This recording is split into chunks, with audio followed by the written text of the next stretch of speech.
জাপানে বিদেশি উদ্যোক্তাদের জন্য চালু হওয়া বিজনেস ম্যানেজার ভিসা এখন নতুন নিয়ম অনুযায়ী এখন থেকে এই ভিসার জন্য আবেদনকারীদের দেখাতে হবে অন্তত ৩ কোটি ইয়েন মূলধন, যা আগের তুলনায় প্রায় ৬ গুণ বেশি। আগে এই সীমা ছিল মাত্র ৫০ লাখ ইয়েন বা $৩৩,০০০। এছাড়া আবেদনকারীর কোম্পানিতে অন্তত একজন পূর্ণকালীন জাপানি কর্মী রাখতে হবে। সেই সঙ্গে উদ্যোক্তার থাকতে হবে অন্তত ৩ বছরের ব্যবসা পরিচালনার অভিজ্ঞতা অথবা মাস্টার্স ডিগ্রি। আগে ছিল আপনি সহজেই বিজনেস ভিসায় যাওয়া যেত, কিন্তু এখন যে নতুন আইন হচ্ছে সেই নতুন আইন অনুযায়ী আরো কঠোর থেকে কঠোর হচ্ছে। বর্তমানে জাপানের বিনিয়োগের শর্তগুলো একটু কঠিন হয়ে দাঁড়িয়েছে, যেখানে ৫০০ মান থেকে এটা পরিবর্তন করে ৩ কোটি প্রায় ৩,০০০ মান করা হয়েছে, যা আমার মতো শিক্ষার্থীর জন্য এটা কঠিন হয়ে দাঁড়িয়েছে। সরকারি কর্মকর্তাদের মতে আগের সহজ শর্তের কারণে অনেক বিদেশি ভুয়া বা নামমাত্র কোম্পানি দেখিয়ে এই ভিসার সুযোগ নিচ্ছিলেন। ফলে প্রকৃত ব্যবসায়ীদের পাশাপাশি জাপানে বসবাসের উদ্দেশ্যে অনেকে এই সুবিধা ব্যবহার করছিলেন।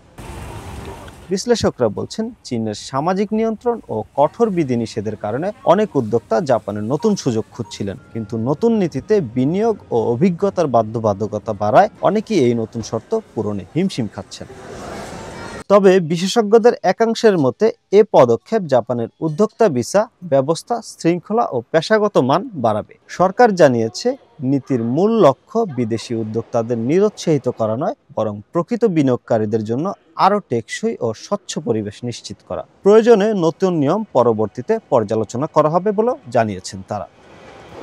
টাকা বাড়ানোর বিষয় নিয়ে বিভিন্ন মহলে সমালোচনা থাকলেও কর্তৃপক্ষ দাবি করছে এই পদ্ধতি জাপানের ব্যবসায়িক পরিবেশকে দৃঢ়ভাবে স্থিতিশীল ও নিরাপদ করবে। মোহাম্মদ শাকিল মাহমুদ, সময় সংবাদ, জাপান।